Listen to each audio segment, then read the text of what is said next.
Mic check, mickety check, 1 2 1 2. What it is? What's up, Jim? This just the intro. Let me not get ahead of myself. Hey guys, we are back for what episode is this? This is episode 6. We're on episode. I can't wait to get to 6. double digits because I feel like we'll accomplish something when we're in double digits and I learn how to fucking speak English. Jesus Christ. Anyways, welcome guys. We're back here. We're back from the hurricane. Just kidding, there was no hurricane. Yeah, that shit was wild. But this is the All Talk. You know what else is All Talk? The fucking hurricane. But anyways, this is the All Talk, the Jim and Chris podcast. As your host, Chris, alongside my good friend, Jim. Hey guys, I thought Chris forgot my name for a second. Well, that's fine. We have some audience in the tent.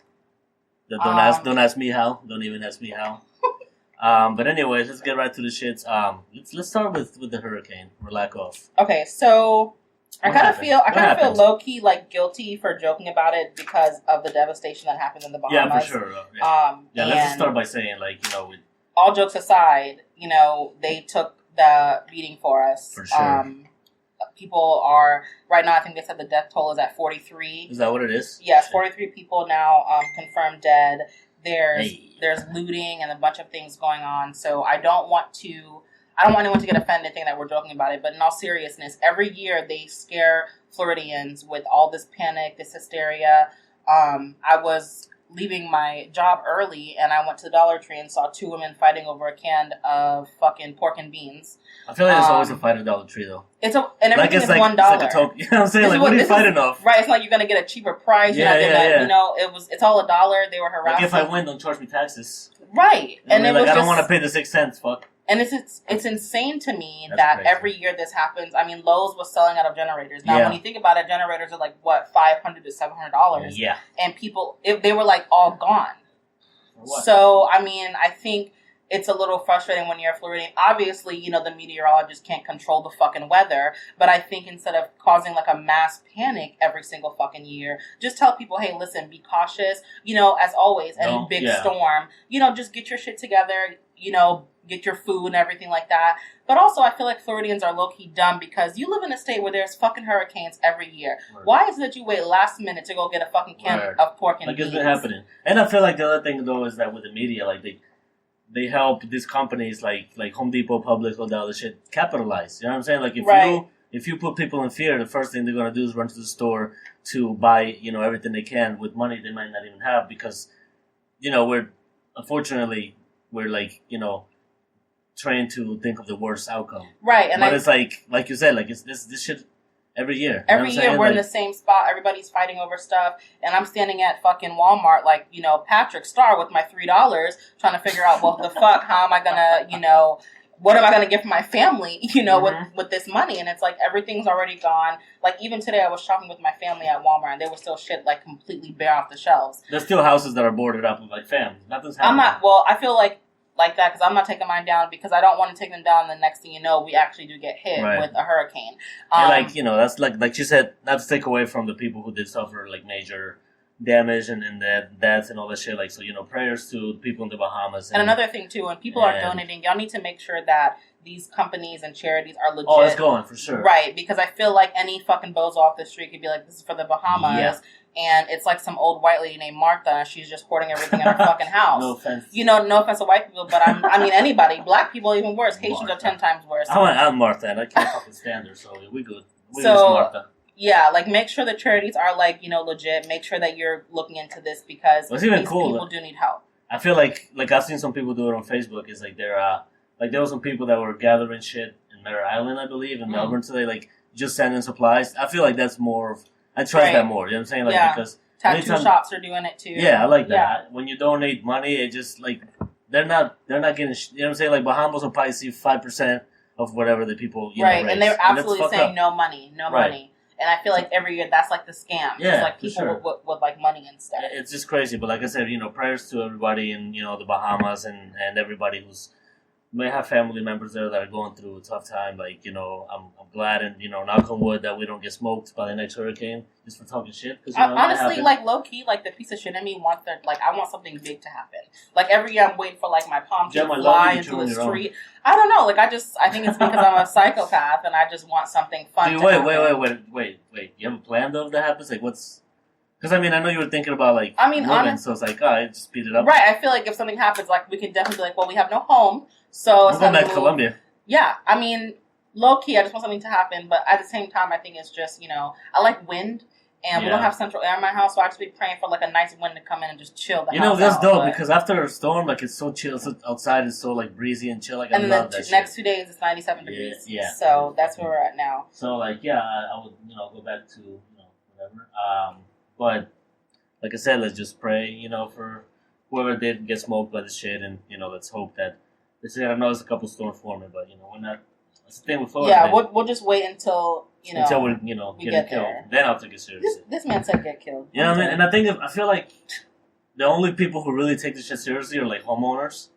Like people that their pocket's really about to get So I feel like up. I feel like on Twitter, like I saw a couple people posting like like, oh, don't be, I don't know, like, oh, it's just a hurricane. I'm thinking to myself, like, what is going on with this thing?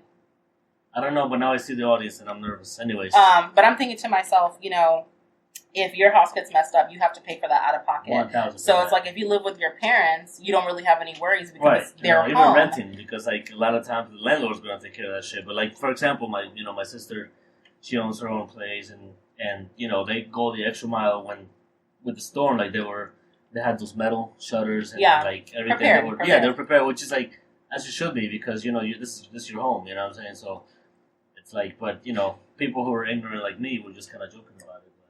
Yeah, I think we all played a small part of the ignorance. I mean, I did because every day I was waiting for the storm to hit, and that was the longest fucking. I'm like, I ate all the snacks before anything actually started. The only damage is my body. That's the only the moment they said hurricane, I already ate the snacks. And I love my husband dearly, but I mean, the stuff that he brought home to eat was horrendous. So it was kind of like I'm fucked either way. Yeah. So I have to eat this chicken tuna that he bought. Chicken tuna. So wait, where'd you get chicken tuna from? Yeah, at my poor sweetheart. I don't know where he got that. That was a real question. Trying to find out where to get chicken tuna from. Because I think I'm allergic to tuna. I want to try chicken tuna. Yeah, I'll give you a can actually before you leave. No, I'm good. Maybe my cat. My cat can have it maybe. But yeah, so let's wrap this Hurricane Dorian up. I'm glad, not for nothing though. I'm glad everybody who we are close to, they're safe. Everybody's safe. And, you know what I'm saying? Like let's hope it stays this way. Like I'll say it again. Prayers to people in the Bahamas because I finally saw a video of like a plane or a chopper flying over the Bahamas. That shit it was sad. Yeah, it was. It was like sad. Katrina all over again. It was heartbreaking. You know what I'm saying? But it's like Category 5. Yeah. It's sad because where do they go? You know what I'm saying? Just to say Puerto Rico, was that last year? Yeah, last year Puerto Rico got rocked, yep. And it's like, where do they go? Yeah, it's really hard. They're still recovering from that. Yo, did you see that your boy Trump said that he's never heard of a Category 5 fucking storm? Honestly, at this he point... said, I've never heard of anything like that. I'm like, and it's crazy because, like, if you look back at the history of, I think in 2004, it was...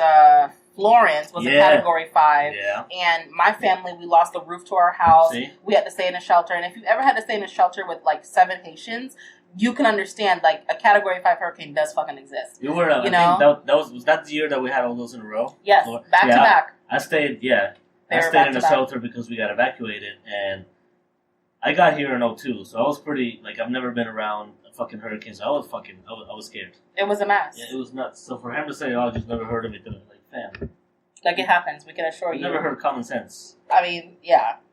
I mean, like Chris said before, thankfully, we stayed safe and prayers and I hate saying thoughts and prayers. I feel like that's so stupid, but for real, like some really hard prayers for them because I don't know how you can rebuild from something that devastating.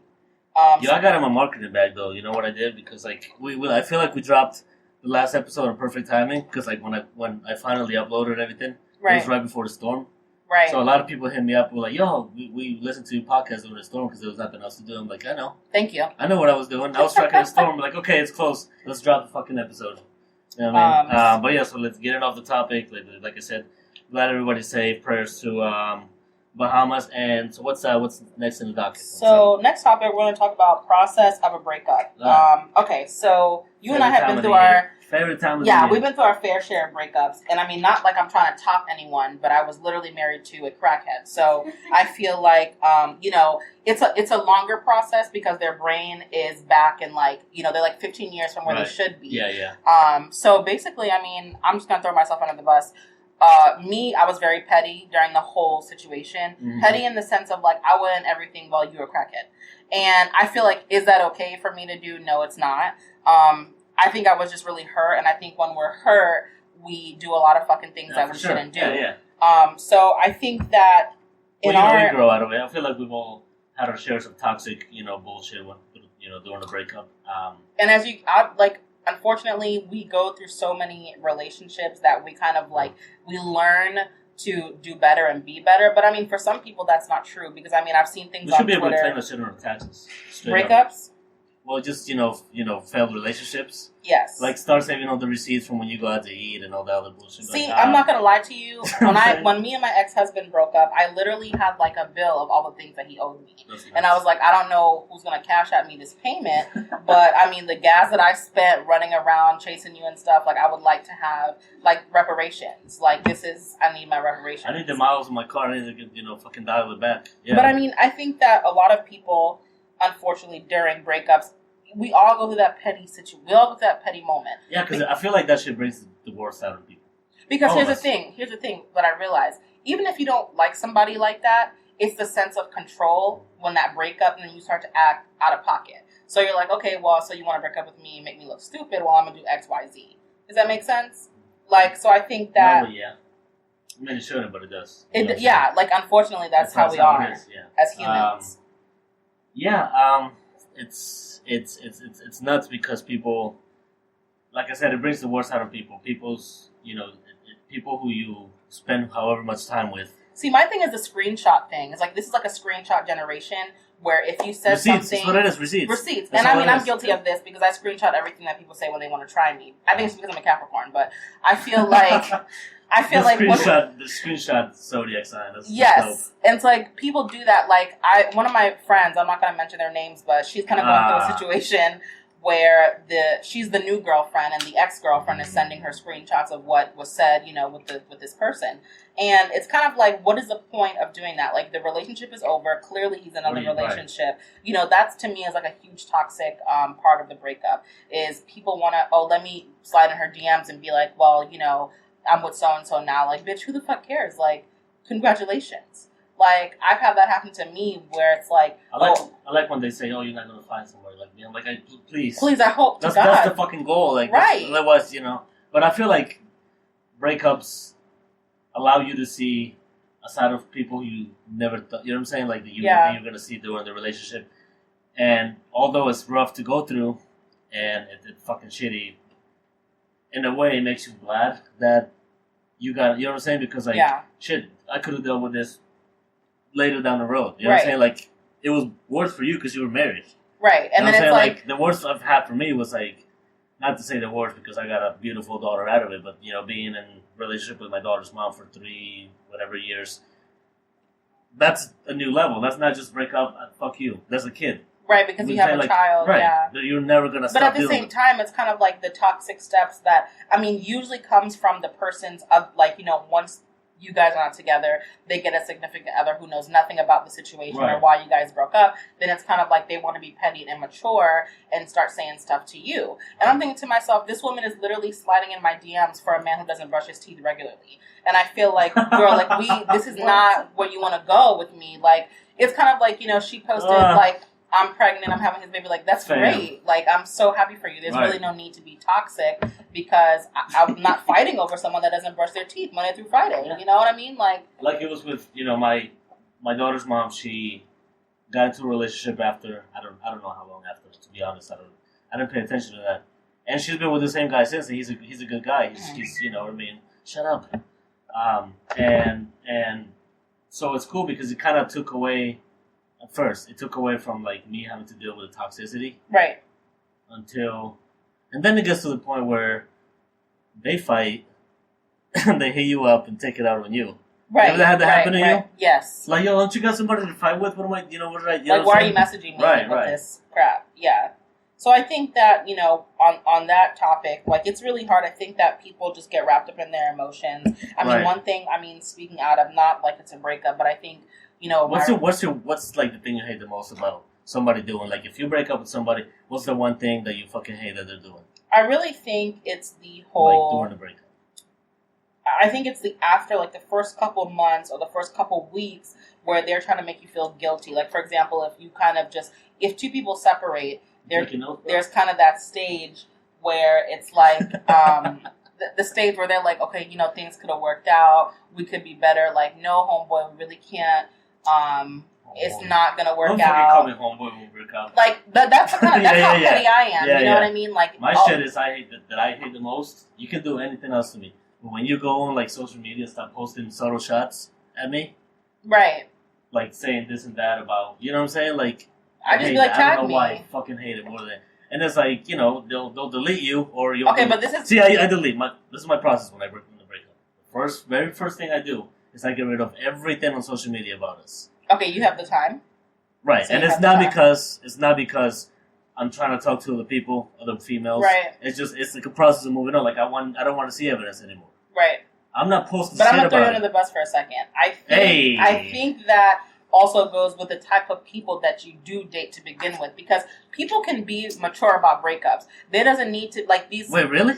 Yeah. I mean, you could break up with somebody and be completely cool with them afterwards. Not even really cool, but just don't feel the need to go on social media and be like, okay, well, his dick was small anyway. But then be like, oh, I'm not really talking about something. You know what I mean? Like, just, like, be... Is that really a thing? Yeah. Like, girls will... Yeah. I'm throwing myself under the bus because I haven't seen it.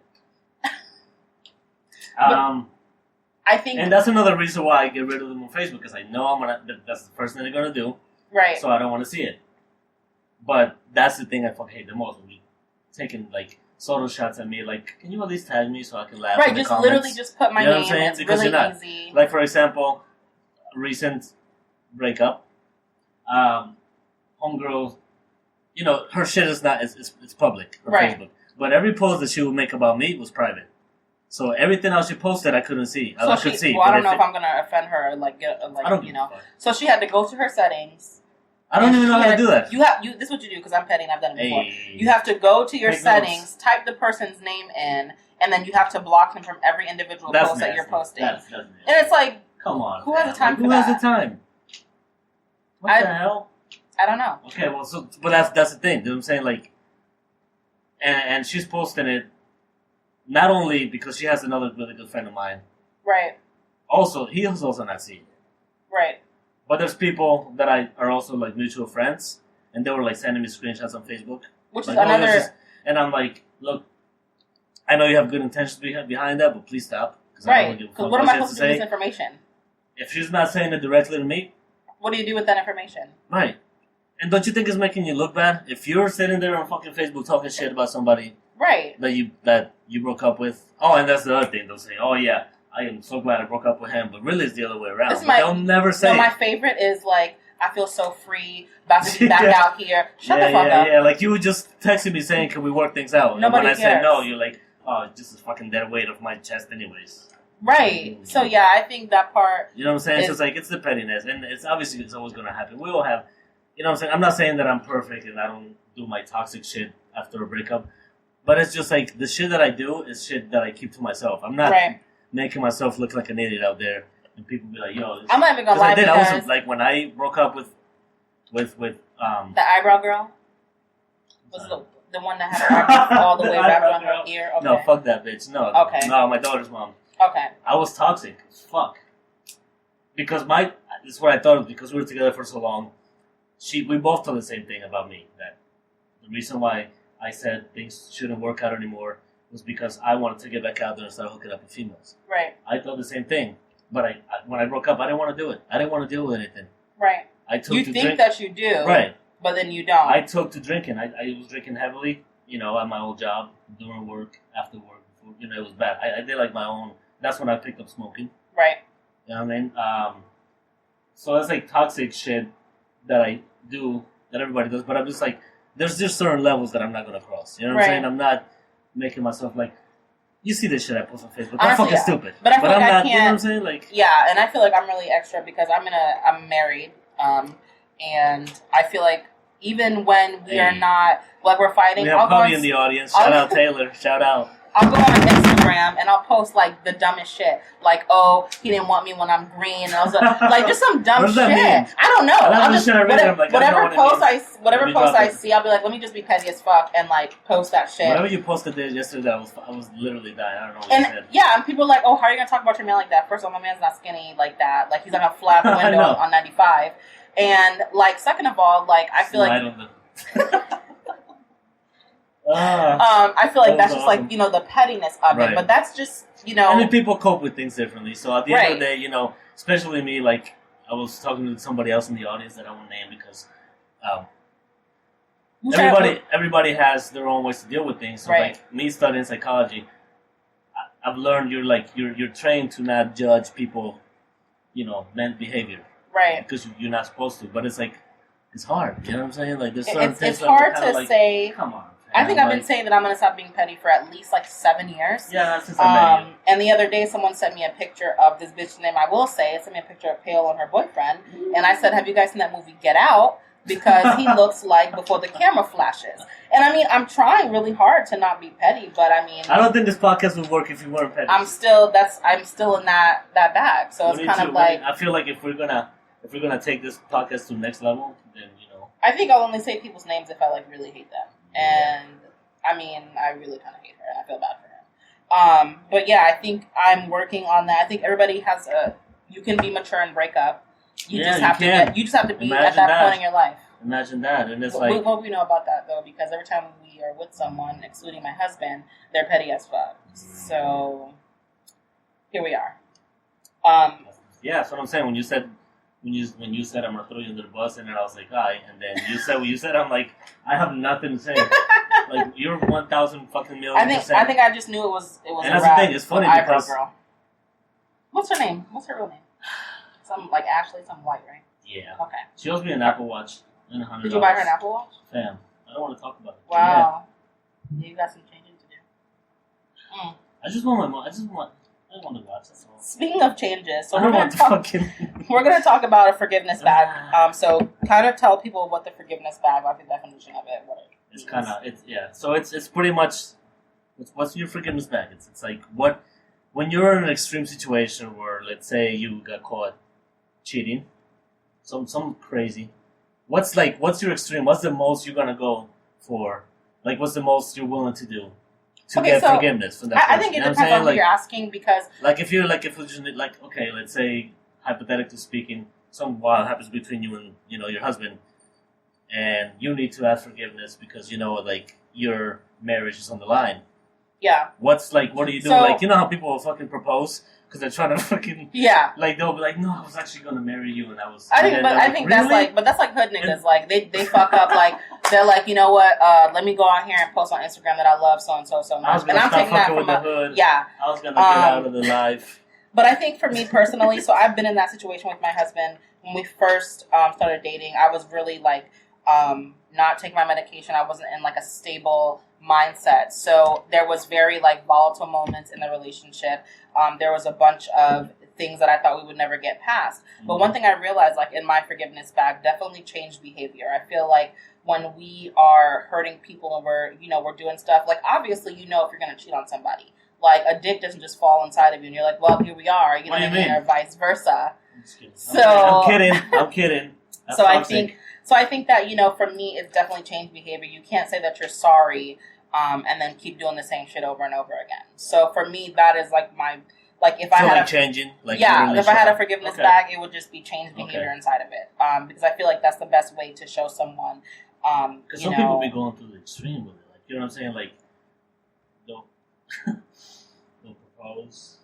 I was gonna marry you. And then, because they know that's what they want to hear. The other person. You know what I'm saying? So it's and if you're really looking for forgiveness, you shouldn't be telling people what they want to hear. But at the same time, how about a good morning text? Good morning, shit that you don't usually do, send them a good morning text. You do that? No, I'm just saying. That's really annoying. No, I send good morning text as it is. Not when I'm trying to get forgiveness. A text oh, I hope you have a nice day, and then, they'll hit you back with go fuck yourself. I'm okay. But there's just different. I don't know what my bag is. I feel I guess change should be.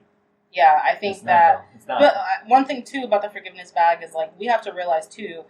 People don't have to accept your apology. They don't have to accept your forgiveness. No, they're not obligated. Right. So then I think that's what makes it harder. That's what makes people go through to the extreme of right. Okay, shit. So sorry, it wasn't. You know what I'm saying? Because it's like, all right, we live in a really toxic generation. Yeah.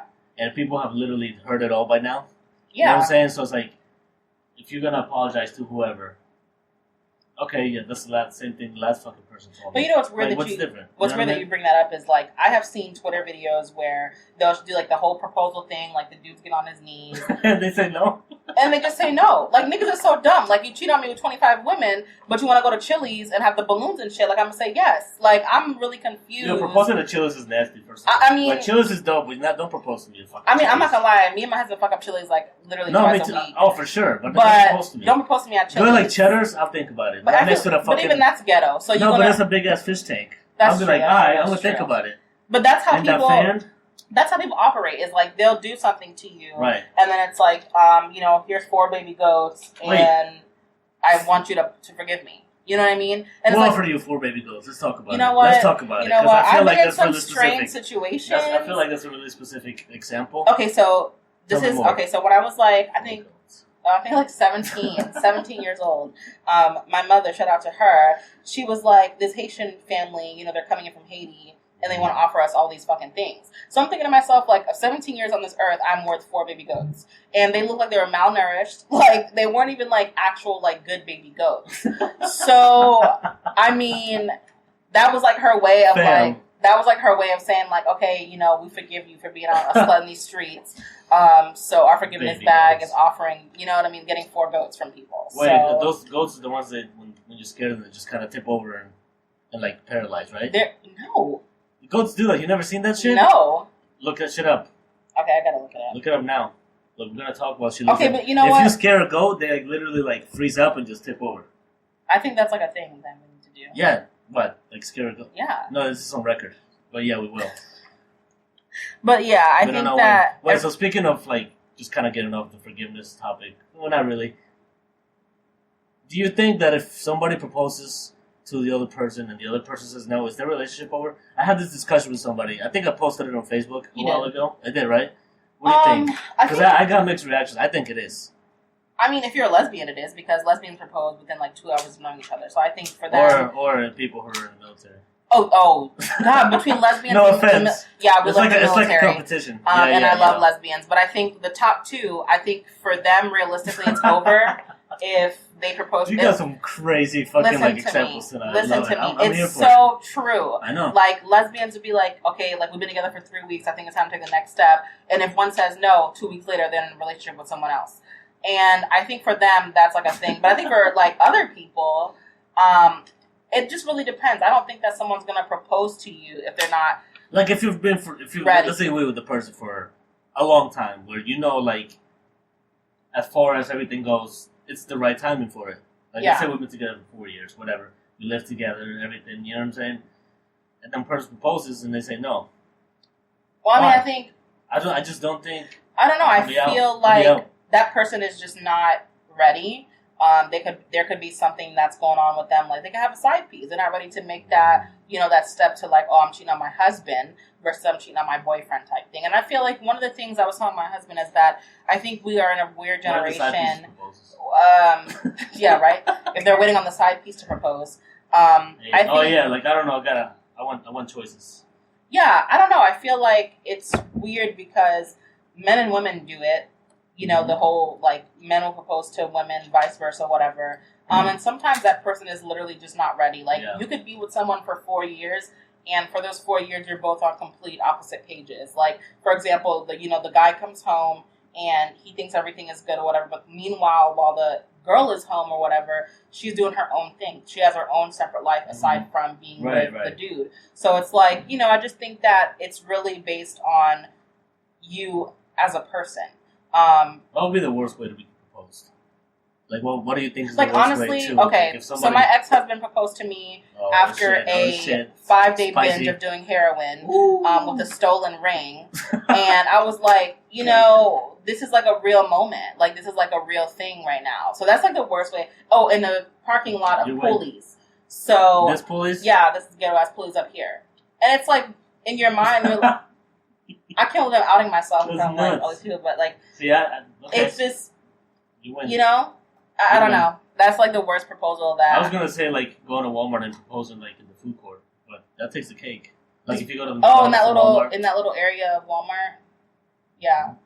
But I feel like that's worse. But here's the thing: I don't think it even really matters where.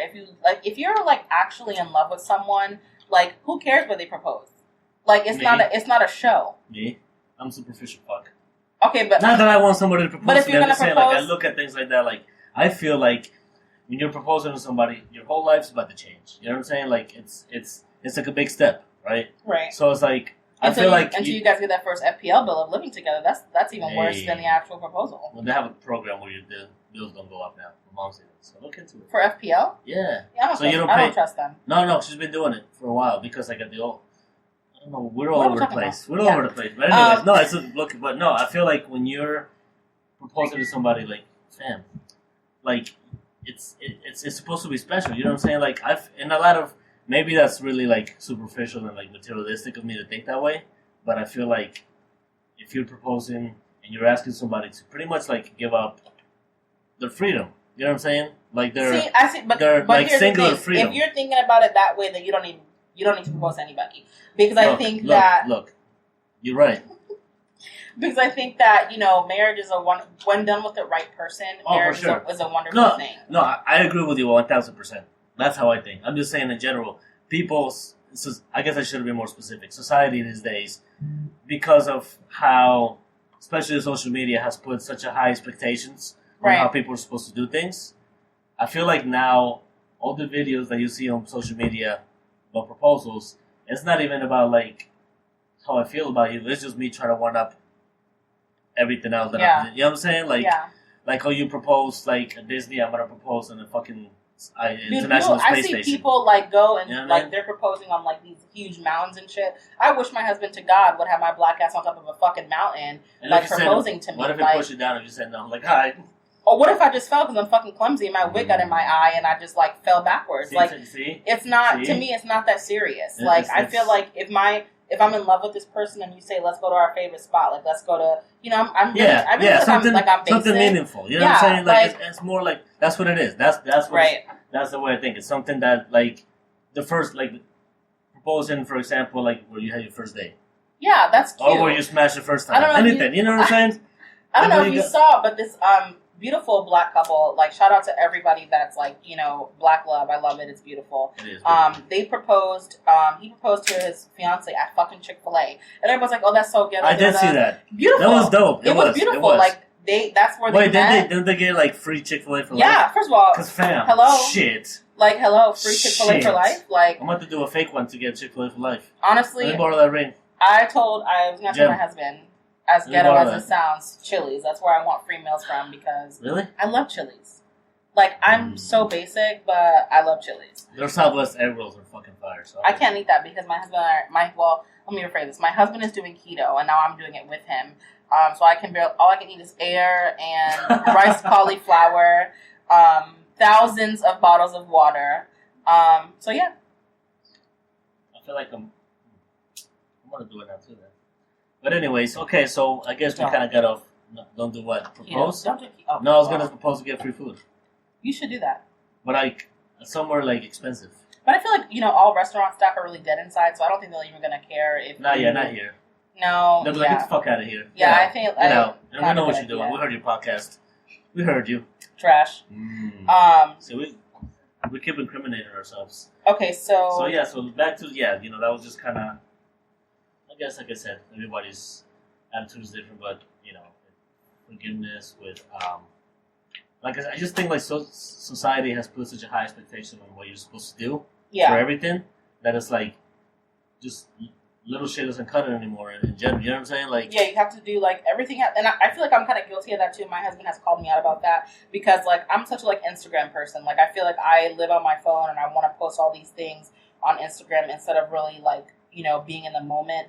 And social media does put a huge pressure on literally everything. Like, you know, if you hurt someone, the first thing you're going to go do is post, you know, a quote off Pinterest and tag the person and be like, Shelly, I love you so much. Like, I know I fucked up. Like, just some dumb shit. I'm bumping Nothing Was the Same and getting and ripping a quote of Drake. Or like, yeah, you're like screenshotting like this song, listen to this, like to get someone to accept your apology. And I think that that's just our generation. So it's kind of hard to say like what would be in our forgiveness bag because we're pretty much doing all that we know and all that we see versus like our parents, you know, or that generation, the baby boomers, whatever. When it was an apology, they would sit down together and they would talk. Yeah, I mean, you know what? I feel like because we're different culture. Yeah, they didn't talk about shit. They just kind of sit down. First of all, you forgive me? Yeah, okay. I don't even think it's that. My mom would be like, "Are you hungry? Did you eat?" Yeah, I mean. And then next thing you know, that's a forgiveness. So I feel like it was never really talked about. Yeah, like, you know what I'm saying? Yeah, with like you know cultures like you know Haitian and Hispanic, where they're just kind of slide, you know, let's just slide off. Oh yeah, forgiveness means the word forgiveness means nothing in our culture. They just kind of text you later and be like, "Oh, I'm bringing chicken." Okay. Or like bring that. Yeah. By the way, you cheated on me, but yeah, I'll take some chicken. You know what I'm saying? That's what it is. That's what it is. So yeah. So. All right, what's next on the docket? Let's see.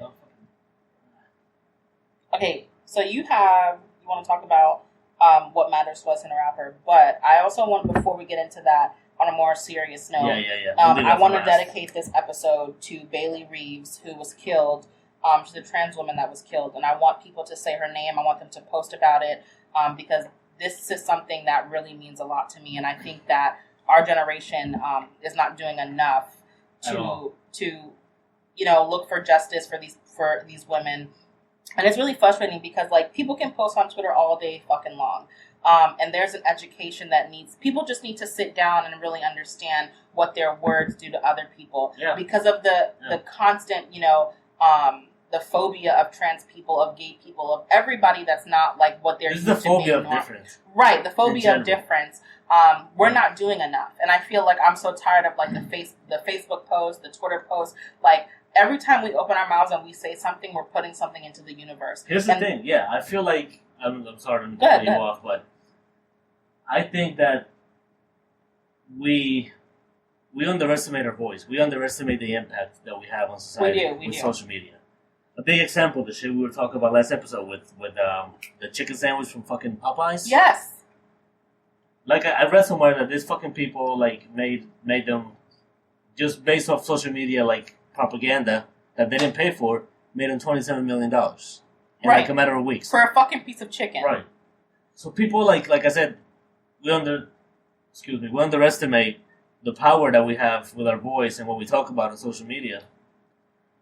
It's like, why can't we just use this shit for positivity? You know what I'm saying? Right, and I think like, why is it just about what's cool, what's the wave? Why can't we, like you said, use this shit for power to encourage people to be able to come out and be who they are? And the crazy part is like a lot of it is people that are our age who are being really ignorant to the fact that fucking embarrassing. It's embarrassing. Like, you and I are pretty open. We're pretty, you know, and I don't even like saying the word liberal. I feel like I'm just a normal human being who's accepting and loving. Right. And I feel we're not pieces of shit.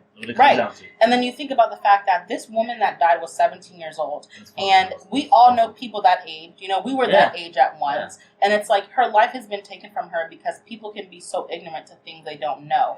I feel like my biggest thing is, like, I'm at the point in my life where I can't even discuss things with people if we're on the opposite page. I just get so frustrated. Right. Yeah, because there's no getting to them. Right. And the thing is, like, people also underestimate the courage that it takes for somebody like that, like a trans, or if you're, you know, gay, to come out and tell people the and courage the society, that it takes. the courage to tell the society that we're the most judgmental pieces of shit in history. Right. So it's like, it's already hard enough for them to talk about it. Now they got to worry about, like, their lives being in fucking danger just because you're different. Right, like, and the crazy thing is that it's literal fear because people, you know, like, perfect example, you and I are from different countries, and it's like, you know, I've met people who would be like, oh, well, what's it like in that country? Like, you know, we have the same values that, you know, other families do. We're just from a different place. We're from a different area, and I think that, you know, with her being 17, like, I just want to say this right now so everyone knows it. Black trans women are my fucking heroes. Like, the amount of courage that it takes for them to be who they are in a world that doesn't want to see them shine is really, really fucking, it's hard. Yeah. And then it's like, we go on Twitter and we post all this stuff, and it's like, when we say something out loud, all that negativity, if you don't know something, then keep your mouth fucking shut about it. Like I said, we underestimate our impact. And that's either positive or negative. We underestimate how much shit we're fucking causing just by saying one thing or putting one comment on one post. Because that's the thing. People love to follow. Nobody has their own fucking opinion anymore. Right. So if I'm seeing this so-and-so people talking, saying negative comments about a trans woman or anything, they're going to follow it because it's funny. Because it's cool. And the thing is, I'm going to throw black people under the bus.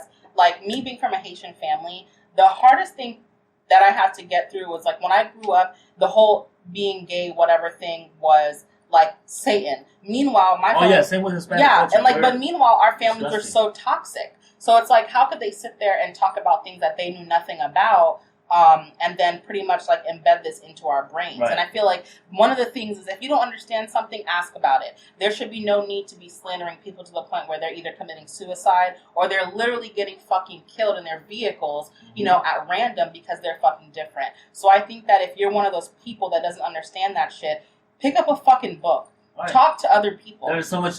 We're in the most, like, informative... generation that we've ever been in.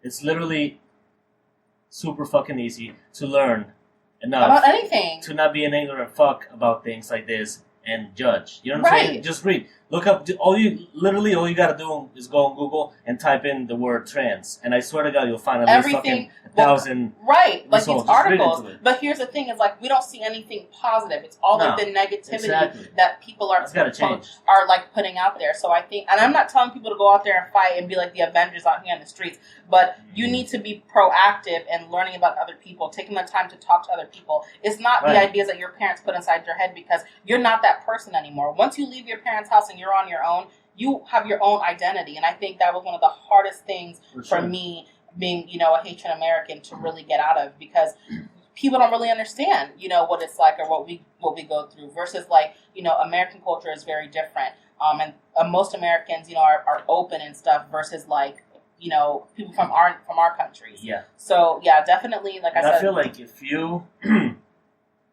want to, like, read into it, be more informed, and try to understand this culture of difference, because that's what it is. Difference, cool, I love it. But if you don't want to know about it, if it offends you, keep your fucking mouth shut. That's all you have to do. Sit with your racist, ignorant friends, and y'all can talk about whatever you want to talk about. But don't put that shit out there in the world where you're putting people at risk for their fucking lives. When something's on the internet, it's there forever. Even if you delete it, there's somebody who fucking took a screenshot. Like, there's so many people probably who have... Capricorn. Yeah. Capricorn. Yeah, like, for example, all the people who've kind of lost, like, you read a couple months ago about that kid that lost his, I think it was like a Harvard scholarship because he posted some homophobic shit. Is that what it was? Yeah. Like, you don't understand. No, it was something racist. Yeah, that's what it was, racist. Yeah. So it's like, you're underestimating the power, and the people are going to dig for shit. And because you want to be ignorant, now you lost a scholarship. Right. And I mean... And especially if somebody isn't in a place that you're in, like if they're jealous of you, like your homeboys or shit, he's going to Harvard and I can't, well, guess what they're going to do? The receipts. Yes, exactly. Oh, you know what? If he ain't going, there's the people out there. If I'm not going to Harvard, but I mean, but honestly, it's a cycle, because you said that negative shit, you were fucking ignorant, and karma came back around and it got that ass. Right. So just don't, like I said, just don't say shit, because you think that you're going to say one thing and delete it, and that's that. You have no idea how many people saw it within seconds of you posting it. Exactly. How many, you know what I'm saying? Like, and once it's out there, like I said, people underestimate the impact that we have with social media. Yeah, so because of the hate. I was disgusted with the fucking, how much people were wilding out over a fucking chicken sandwich. But you're not keeping the same energy. It wasn't that good. Yeah. Did you try it? Did you try it? I didn't eat it. I haven't either. They took it out. It's gone. I mean, how you sell out a fucking chicken and bread? But here's the thing, and I mean, like, even with something like that, like, here's the thing that really fucked me up, is like, there are literal black people in the fucking Popeyes trying to fight the fucking Popeyes workers. Oh yeah, y'all don't know how to make chicken? I saw that. Like, you guys are really out here. Like, look how hard they're going for fucking chicken. It's just fried chicken. Meanwhile, a human being's life is lost, and where's the fucking outrage? Like, where's the fucking outrage? I wish they would have kept the same energy with, like, for example, the Bahamas are the kid with the fucking chicken sandwich. Nobody gives a shit. You know what I'm saying? Like, why? And it's just because pure it's ignorance. Cool. It's fucking ignorance. It's just not the wave. It's not the cool wave that you want to jump into, so you don't. Yeah. You know what I'm saying? So it's like, I hate social media. That's why I'm always deactivating my shit. But now I can't. I think you deactivate your shit about like 3 times a month. A week. Yeah. But now I can because we have, a platform that I have to inform people. You know what I'm saying? So otherwise, and don't fucking front. I'm funny on social media. So you're glad you are. But yeah, so like I said, I want to dedicate this entire episode to Bailey Reeves and all rest trans in peace, black rest in women. peace, rest in heaven, beautiful because, angel. Yeah, an angel and that the family, was lost. Condolences to the family. Yeah, due to ignorance. Due to ignorance. It should never be like that. You know what I'm saying? Like, it's fucked up. Has there been any details on it? Well, I've been talking to someone that is a leader in the LGBT groups there, and they don't have any suspects. They don't have anything. They're looking at nothing. Well, I hope they get caught. Nothing. I hope they get caught and they fucking get what they deserve. Exactly.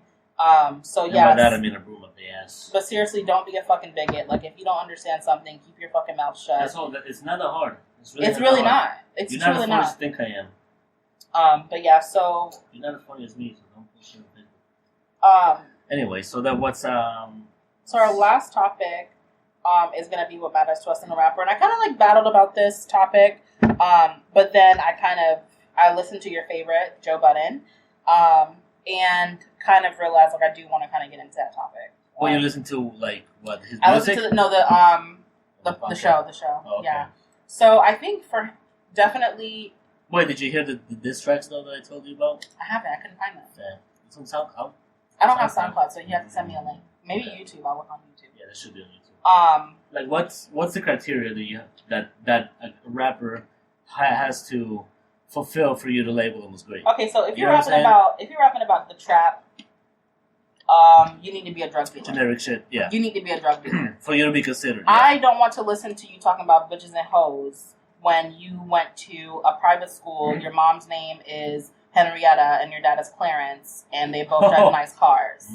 Okay, his real name is Clarence. Exactly. Clarence, I want some like I want an Eminem type, like you're dirty, like. And that's funny that you mentioned that, because one of the songs that I want you to listen to that Budden was going at Drake. That's what he talks about. Because Drake is he's like, you're talking about like killing and selling drugs and everything. Like, everybody knows that's not where you came from. And I love Drake. Don't get me wrong. I see the attitude in the room. I love Drake. But it's he's not. But to me, that's not what makes a great rapper. No. Like, I'm gonna listen to T.I., Jeezy, Gucci, Wayne. T.I. literally walked into an airport with fucking loaded guns. Fucking rocket launchers. Guns. You know what I'm saying? That's a real rapper who don't care about nothing. They were loaded guns. People like that. Wayne, Gucci. But I don't listen to Gucci, but I love Gucci. But they live what they talk about, what they rap about. Jay-Z, to me, is like one of the best rappers on earth. Sure. 1000%. Jay-Z was like literally selling crack outside the Marcy houses. Right. Those are rappers. I feel like, and maybe just because we're showing our age here, when I hear people like bopping like all these little people, I don't know what they're talking about. I feel like my mom when I was trying to make her listen to stuff. I don't know what they're talking about. I am not interested in the fact that like you've done 37 Xans and like that's not only Lil I listen to is Wayne. That's it. Right. To be honest. And I feel like, but for us, here's the thing: we're old heads and we're music heads, so we listen to music differently than other people do. Yeah, people just listen to the beat. Right. So to us, a great rapper to us is someone who's literally talking about the struggles of the things that they've been through. You know what I mean? Like Jay-Z literally sold drugs. Lil Wayne literally has been drinking lean since he was out of the womb. So he can make a whole album about drinking lean, talking about lean because he's done it. And it's validated because everybody can fucking vouch for that. Eminem, you know what I'm saying? Like, the shit Eminem literally lived in a trailer park. His mother was like fucking random men. Like, yeah, I want to hear about your struggles because you really like what it's like. Right. But I don't want to hear like. So that's like. So I guess you would say one of the things that you look for a rapper to be labeled as great is being able to validate what they talk about. Yeah, be authentic.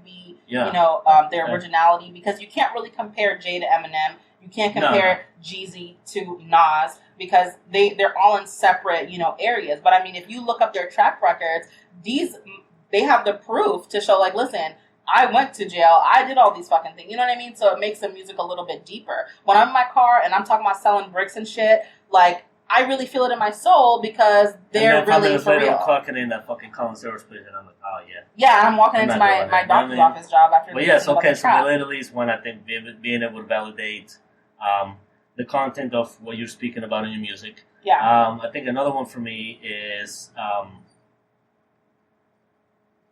think being able to have hits. Yeah. You know what I'm saying? But I mean, because for us, see, here's the thing. For us, hits matter more than the new generation. Because you, as a rapper back when we were younger, in the younger generation, early 2000s, you had to have a hit to get radio play. That's how that's how you were putting out there. Nowadays, streaming, killed the radio. You don't need hits. Perfect example. You know what I'm saying? J. Cole. Right. I have heard about 3 J. Cole songs on the radio my entire life. Mm-hmm. And it's always the bangers. It's not right. Like that workout joint. Right. Yeah. I don't want to hear that shit ever again in my life. But and that's the cool thing about people like Cole is that he doesn't need it. But back then, you needed to do that. Right, you needed to do that. Jay knew that. Jay said, until you put out a hit, I'm not putting your album out. Right. So he had to do it. He had to go out. That's when he made that one song, Let Nas Down. That's what he's talking about. That's one of the most purest forms of rap ever. And that's what's beautiful about hip-hop, the storytelling. Yeah. That's what I look for. That's another criteria that you as a rapper, you have to be able to fulfill for me, storytelling. Right. Like, one of my most favorite storytelling songs for me is Mona Lisa on Carter 5. Yes. With Wayne and Kendrick. I love it. I like that album, but for me, The Block is Hot was like that for me. Right. Like, Is that your favorite Wayne album? yeah, I mean, I think mine would have to be Carter 2. The Carter 2 was so fucking hard. Yes, the Carter 2. And see, the thing is, that's funny that you mentioned that. They have no idea what we're 500 talking degrees, the block is hot, the block is They're hard. like, what is the block is hot? Yo, ain't, no. They don't know. It's not for you. The block is hot and 500 degrees. I need to go back to listen to them because I used to listen to those back in Colombia. Yeah. I didn't know English. It just sounded dope to me. Okay, so now I feel like if I listen to one now, I'll be like, oh, this shit is hard. Because now I know. So funny, like, this is like so side note. So when I lived in Long Island, across the street was like all these Haitian kids, and they had just come over from Haiti to New York. I will never forget them learning English by listening to 50 Cent, Get Rich or Die Trying. These motherfuckers did not speak a lick of English, but could literally rap every fucking song off of Get Rich or Die Trying. That's like, in Colombia, that's how it was. Isn't that crazy? Like, the power of, like, hip-hop? Then you Pac. Yes. Then every Pac song, then you M, then you 50. And then you try to talk to them in English, and they just, quoting, like, lyrics. I'm like, no, that's not what I asked you. I asked you if you're hungry, not if you're in the club. Like, what you talking about right now? But like I said, it's crazy how much music can impact people. Yeah. You know what I'm saying? So, yeah. So we have validating content, storytelling, being able to have a hit, especially now. Yeah. Where it's hard to be, here's the thing about these. Because I don't look for hits anymore. Well, here's the thing about these young people is like when J. Cole puts something out, we don't want to hear you talk about stuff like that. We want to hear about the bitches and the hoes. Like, you can still be in the club, dancing to some like conscious shit. But I mean, Jeezy said it the best. He's like, the streets don't want that. They want to hear about the hustling, about the drugs, the bitches and whatever. But I feel like, I've gone to plenty of places and I hear J. Cole joints playing. And, I mean, it's just as lit as anything else would be. J. Cole had an amazing year. Let me just say that. Every year is his year. But this year, where he went, because it's just crazy how he goes from not wanting to work with anybody to literally being on everybody's fucking song. Yeah. But I haven't listened to Dreamville 3. I haven't listened to it. You need to. I heard it was, I'm really like. It's, whatever you heard, no. Okay. I need to listen to it. It's amazing. Because, and here's why I say, one of the million reasons why I think it's an amazing album. He got a lot of rappers who are not well known. The Baby. Yeah, and there's other rappers even. He's kind of well known now, but there's other rappers. I don't want to let me pull it up because I don't want to kill this. But he pretty much, it was kind of like an invitation. Like, he posted his invitation and said, "Yo, if you're a rapper, you want to be on the album, come to this place." And so there's a documentary you can find on YouTube when they were making the album. They have like this big ass like cabin, and it just got a bunch of studios, and you got like a bunch of rappers. It's everybody just kind of trying to out-rap each other to make it on the album, and it's fucking beautiful because it's everybody writing. They got beats. You have like all these great producers making all these beats, and then you have all these rappers, whether they're well-known, like Baz, JID, Cole. JID has been. JID is amazing. He's been, He's one of my favorite new rappers. I've listened to him, like, back in the day, but like with J. Cole doing this, putting him out there like that, it really shows us like, you know, like I'm gonna pay attention to a rapper that J. Cole's putting out. Yes, 1,000%. Or Eminem, because have you heard that rapper that M signed to his label, Boogie? Yes. He's amazing. So when a rapper like that has content and has made such a big impact, when they're promoting somebody, I'm paying attention. Exactly. Just like when Jay-Z signed J. Cole, I paid attention. Because Jay's not just going to sign anybody. Best thing that he's ever done. Like, I mean, but yeah, I think for me, my list is short. I want you to be authentic. I want you to be original, you know, to show that you're a great rapper. I mean, anybody could make a hit or talk about, you know, keep saying Gucci, Gucci over and over in a song. That doesn't make you a great rapper. That doesn't make you a rapper. I'm sorry. You know, you're talking about... what's it, Little Pump? You know he's Colombian? Yes. Yeah. That's a disgrace. I mean... to all of us. And But yeah, you got people on the album like Smino, Saba, you got Buddy, which is kind of well known. I love him. Young Nudie. I love It's just Buddy. rappers that you have. Yeah, he's dope. But it's cool that Cole, the way he did it, he just kind of made it.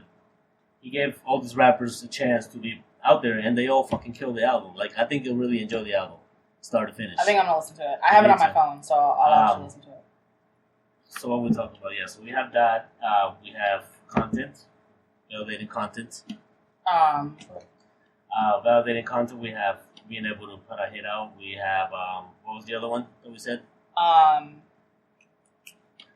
Come on, you're supposed to be writing this. Originality?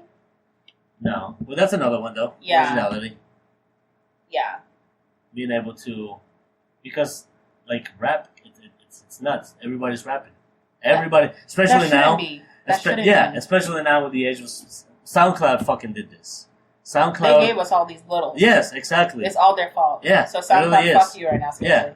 SoundCloud killed the radio and it killed the competition, the you know what I mean, like the feeling of having to compete for a spot in the rap game.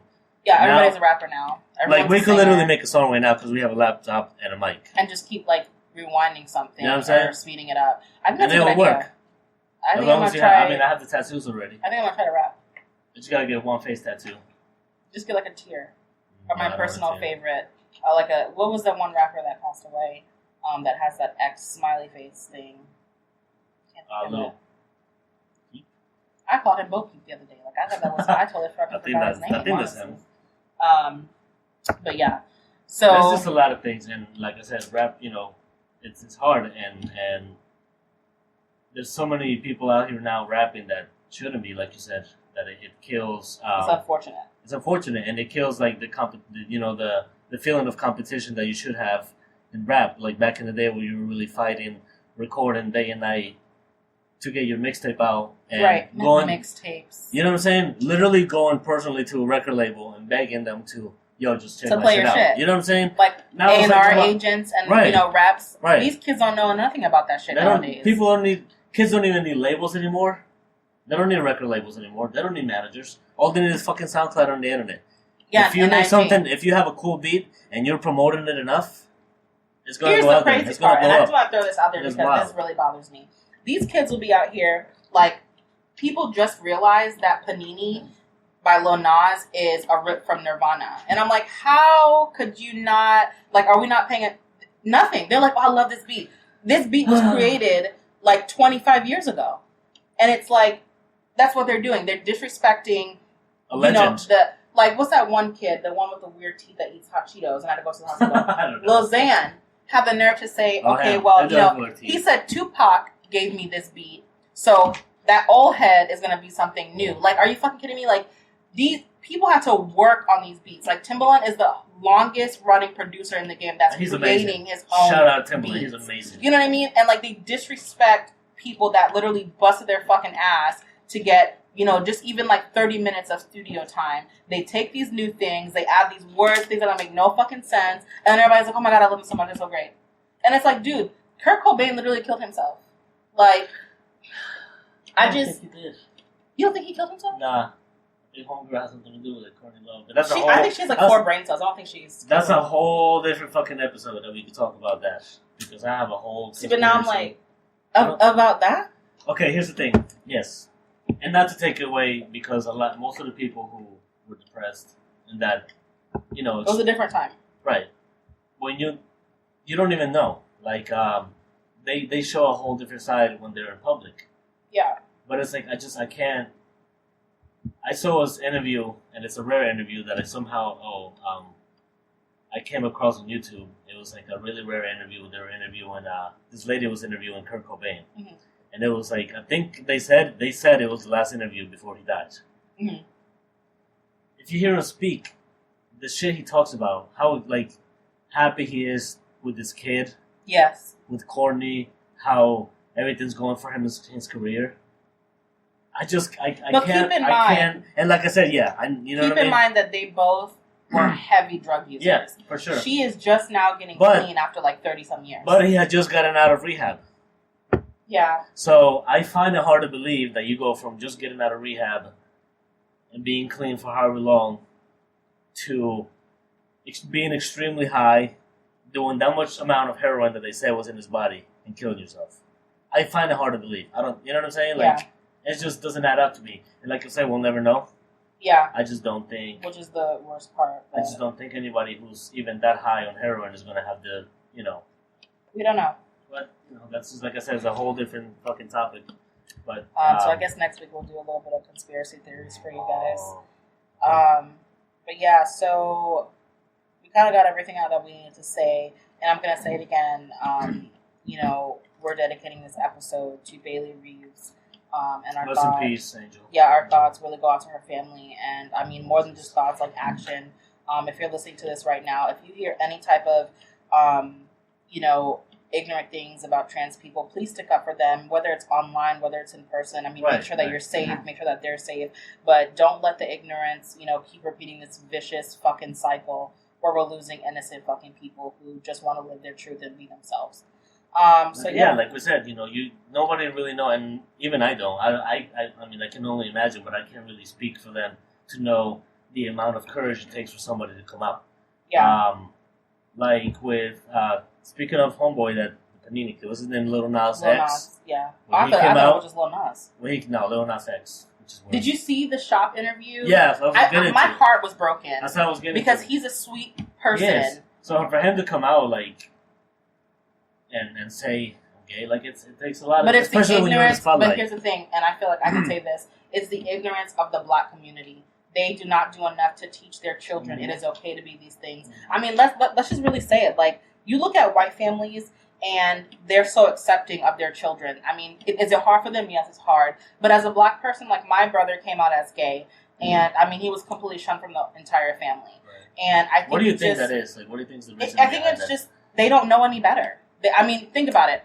If you look at Colombia and you look at Haiti, it's so different than here. I mean, and I think we can see that, my parents growing up, I grew up completely Haitian. Like, America, I felt like, Haiti was here and America was a small part of my household.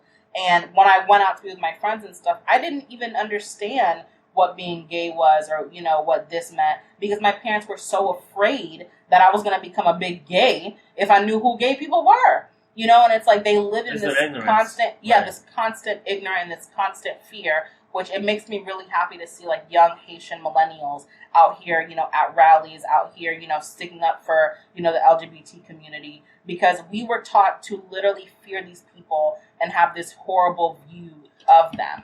I feel like that's a good point. I'm glad you brought that up, because another thing, and I might be off, and I'm sorry if I'm offending anybody with what I'm saying, but do you think that another reason why African American families, or just Black families in general, are so hard to accept homosexuality or any other sexuality other than straight, because they already know that it's hard enough for them to be accepted in society where they're not white? And now I feel like you, not only being Black but also being gay, you're drawing even more negative attention to yourself. Right. I feel like that has something to do with that. But I also feel if I'm off, and if I'm offending anybody, I apologize. Here's the thing: is my family. I will never forget. My cousin, rest in peace. He came out to his family and told them that he was gay, and they completely shunned him. They took all his, everything out of his bedroom. He killed himself in New York. He climbed on top of a building and he jumped off the building and killed himself. Was it worth his life? No, not at all. And I think that our parents, Yeah, is it hard to be black? Yes, it is. But it's harder to be black when you don't have a family that supports you, that's going to be there to catch you when the world is so rough on you. So I think it's just... and I feel like when you come out, you're looking for comfort. You're looking for right, because you support. want your... And people always say to me, well, how can you have these opinions? Because what if your son comes out and says, my child is my child. I carried him in my stomach for 9 fucking months. Like... I don't give a shit what he says. He can be like, Mom, I want to marry a dinosaur. Yo, that's okay. As long as you're not out here, like, doing crazy stuff, then, like, that's all that should matter. I read this post the other day, actually earlier today, on Facebook, I believe. And I liked it. It said that, it says something like, when I have a kid or boy, or if I have a son, I think is what it says. Right. If he's gay, I don't ever want him to tell me he's gay. I don't want him to have to feel like he has to tell me his sexual preference. I just want him to, he said, I want him to just come home one day with his boyfriend and say, Mom or Dad, this is my boyfriend. And that's it. Like, that's the kind of, like, comfort and trust that I want to have with Maddie. You know what I'm saying? Right. Like, I don't want her to have to feel like she's afraid to be like, one day come up to me like, Mom or Dad. I think, like, first of all, if Maddie ever comes up and tells me that she likes girls, I'll be fucking happy. Because men ain't shit. Men are trash.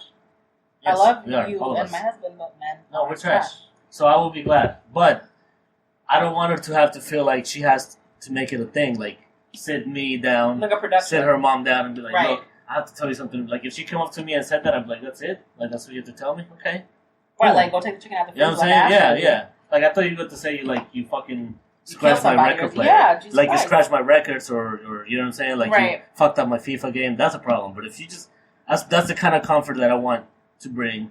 And, excuse me, everybody should be bringing to a new society that we're racing now. Like, you and I know this with a kid, like, I'm afraid of the way the fucking world is. And Maddie, I've truly been like a helicopter parent the last couple of years. Right, you know what I'm saying? Like, I'm afraid.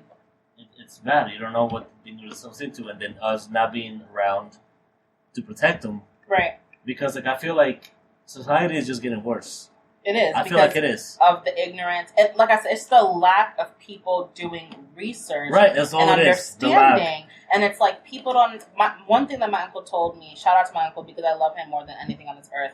He said when you're in your house, you're somebody else. When you step out, you need to create your own identity. 100%. I mean, you know, I thought about things in a way because of the views of my parents. Mm-hmm. My parents thought about things because of the views of their parents. It's a continuous cycle. Like, I'm allowed to be my own person. I'm allowed to have my own experiences, have my own, revelations of things, not just what my parents have taught me. It's okay to break a cycle. It is. And I think that's the number one thing right now that we're dealing with is, like, we're all in this revolving cycle. I just don't understand, like, how we're the most, we have the most access to anything that we want to learn about, and yet people still choose to be fucking ignorant to things. Yeah. To anything. You know what I'm saying? Because like, I just don't understand. It's not, if you just sat down and thought about, like, it's one thing I really fucking hate when people say is when people tell me that sexuality is a choice, like you choose to be gay. It makes me honestly hate people. It's fucking stupid. That's the one thing I don't understand how people literally think that. Like, ignorance. It's not ignorance. It's just... You don't just wake up and say, oh yeah. Like, there's females that have a whole name that I know that they'll just be like, oh yeah, I like girls now. And then they go back to the man and it's like no. Don't say you're a lesbian. Don't say you're a lesbian because the guy that you were with, was a shit. So now you're going to females. Like, no, okay. You know what I'm saying? It's not taken as seriously as it should be. You know what I mean? Like, it's fucked up. Yeah. Yeah, I think we bored the audience. But on that note, guys, we're going to wrap up episode 6. I'm glad that we got to have, like, a serious segment and also, Yeah, this was dope. I'm going to wait till the next hurricane to drop it, though, so don't, we're not dropping shit till we get a hurricane. So yeah, make sure you guys like and subscribe and everything. Make sure you post on the Instagram and comment what you want to hear more of, things that we can improve. Yeah, the fuck can we improve on? Shit. Just connect, and like I said, be there for somebody different. Be there for somebody that doesn't look like you. Actually take the time to understand other people, even if you don't understand. Realize how much impact your voice has on social media. Exactly. That's all you got to do. And like I said earlier, if I offended anybody with what I was saying about the black community or anything, It wasn't my intent at all. I was just, talking to my good friend Jim, trying to understand, kind of getting to the bottom of, why things happen the way they do. So like I said, if anybody's offended by my actions, I apologize. It probably will happen again, but it is what it is. All right, guys. Thank you for coming to our TED Talk. Thank you for everybody. We'll see you guys next time. This episode of All Talk with Jem and Chris was brought to you by JMSCA Media. Please follow us on Instagram at JMSCA Media and check out our website at giftofgab.space.